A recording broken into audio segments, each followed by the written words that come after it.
Chers compagnons, nous venons de vivre un été enchanté grâce aux Jeux Olympiques auxquels nous avons eu le plaisir d'assister. Par leurs exploits, les sportifs ont magnifié les valeurs de l'olympisme, qui sont si proches de celles que nous défendons, qu'ils en soient tous remerciés. Cette séquence avait été précédée par la parution du décret fixant les contingents annuels de croix de l'Ordre national du mérite.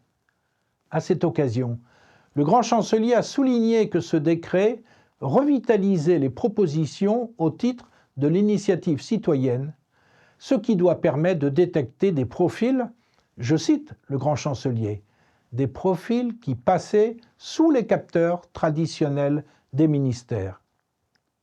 Il a également évoqué le rôle majeur des associations de décorés, dont la nôtre, qui dispose d'un maillage territorial pour faciliter la détection de nouveaux profils.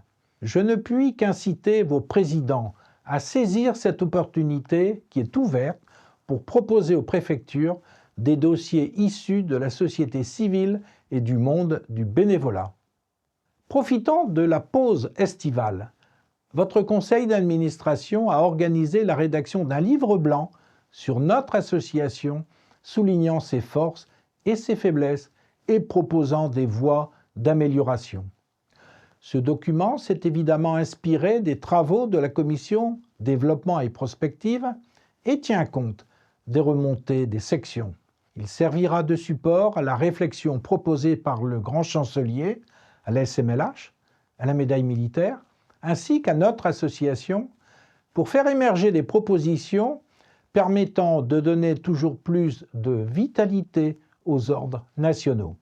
Toutes ces réflexions ont pour seul objectif de réfléchir à la vocation et au devenir des ordres nationaux et bien évidemment de rechercher l'impulsion nouvelle que nous devons donner à notre association. Il est primordial que tous ensemble, non seulement nous devons enrayer la chute de nos effectifs, mais que nous devons devenir attractifs pour en accueillir de nouveaux.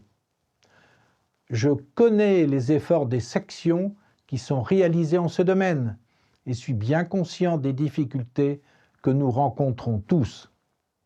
Pour nous aider à avancer, nous devons encore améliorer notre communication. Profitant du changement de logiciel informatique, nous avons investi dans un site internet renouvelé. Depuis plusieurs mois, le site national est régulièrement nourri de nouvelles informations ou de reportages. Je vous invite à le consulter régulièrement. Les sites des sections sont maintenant disponibles. Une vingtaine d'entre eux sont ouverts, permettant ainsi une visibilité sur les actions des sections. Nous allons également améliorer notre présence sur les réseaux sociaux, notamment sur Facebook et LinkedIn. Par ailleurs, avec le soutien de la section du Rhône, nous organisons le prochain congrès qui se tiendra à Lyon, du 18 au 20 juin prochain, sur le thème du compagnonnage et de l'engagement dans la cité. Comme vous le voyez, chers compagnons, avec optimisme, nous nous tournons résolument vers l'avenir. Les valeurs de l'Ordre national du mérite permettent de rassembler, de vivre ensemble et de porter haut les valeurs de notre beau pays. Souvenons-nous qu'en créant l'Ordre national du mérite, le général de Gaulle indiquait qu'en recevant cet insigne, les récipiendaires s'obligeaient à poursuivre leurs actions au service des autres. Je vous remercie de votre écoute.